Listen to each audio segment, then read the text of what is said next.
Puji Tuhan bisa bertemu lagi dengan Bapak Ibu Saudara-saudara dikasih Tuhan.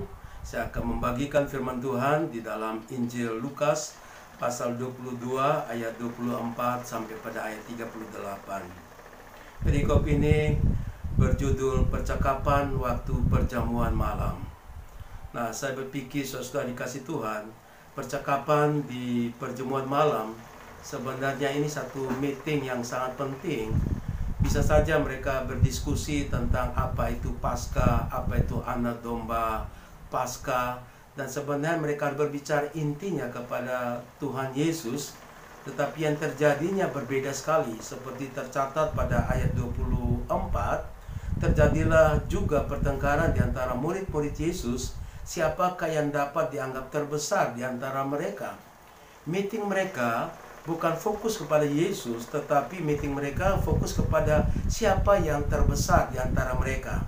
Dan mereka bertengkar untuk itu. Pada mereka adalah murid-murid Yesus. Dan sebenarnya Yesus sebentar lagi akan ditangkap di Getsemani. Dan kemudian dia akan beberapa waktu kemudian akan disalibkan. Tapi murid-murid bertanya tentang siapa yang terbesar.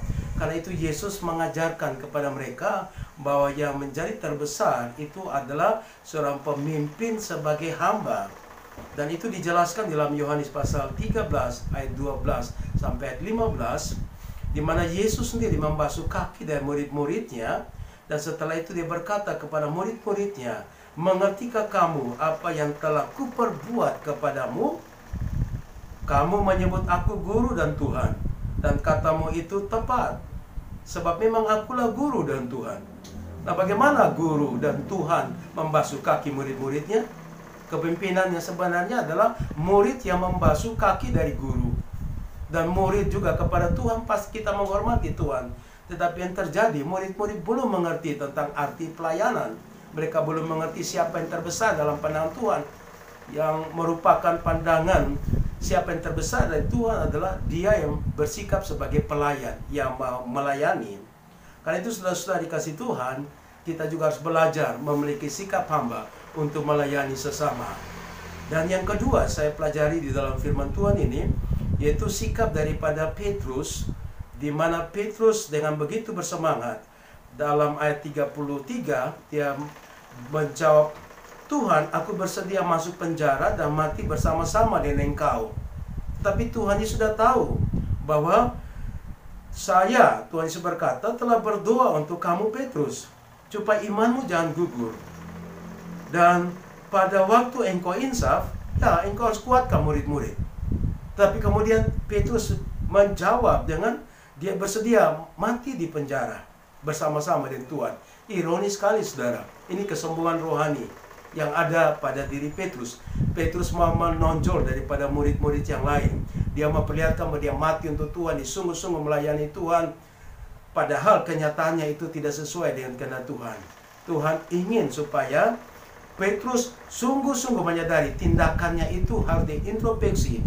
Karena itu Tuhan bilang, "Aku telah berdoa untuk engkau, supaya engkau tidak gugur dalam iman. Dan kalau nanti engkau insaf, ya kamu harus menguatkan saudara-saudara." Karena itu Petrus berkata, Yesus berkata pada Petrus, "Aku berkata padamu, Petrus, hari ini ayam tidak akan berkokok sebelum engkau 3 kali menyangkal aku bahwa engkau mengenal aku." Dan memang ini terjadi 3 kali Petrus menyangkal Tuhan Yesus pada waktu Yesus sedang mempersiapkan diri menuju kepada Kalvari. Karena itu saudara-saudara, kita juga harus jangan sombong rohani. Hati-hatilah dengan talenta karunia yang kita miliki, karena iblis akan menghancurkan kita gugur dengan iman. Kalau saudara telah melakukan hal seperti itu, dengarlah kata-kata Tuhan Yesus, bertobatlah, insaflah, dan Tuhan akan pakai kembali kita untuk menolong orang lain supaya mereka memiliki kekuatan iman. Dan pelajaran yang ketiga yang saya peroleh dari renungan firman Tuhan ini, yaitu ungkapan daripada Tuhan Yesus kepada mereka, "Ketika aku mengutus kamu dengan tiada membawa pundi-pundi bekal dan kasut, apakah kamu kekurangan apa-apa?" Jawab mereka, "Satu pun tidak." Ini berarti jaminan Tuhan Yesus. Yesus akan menderita, tetapi dia masih ingat murid-muridnya. Dia beritahu kepada murid-muridnya bahwa selama kamu mengikut aku kurang lebih 3 tahun, pernahkah kamu kekurangan? Pernahkah kamu tidak mendapatkan makan dan minum? Serentak mereka semua berkata bahwa satu pun mereka tidak pernah merasa kekurangan. mereka tetap dipenuhi oleh Tuhan setiap kebutuhan-kebutuhan makanan bagi mereka.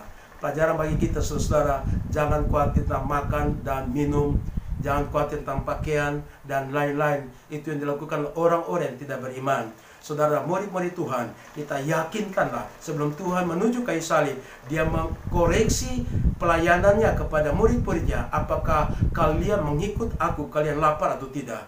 Dan mereka berkata mereka tidak kekurangan. Saya percaya saudara juga akan tidak kekurangan mengikut Tuhan Yesus. Kiranya Tuhan memberkati saudara-saudara sekalian. Salam.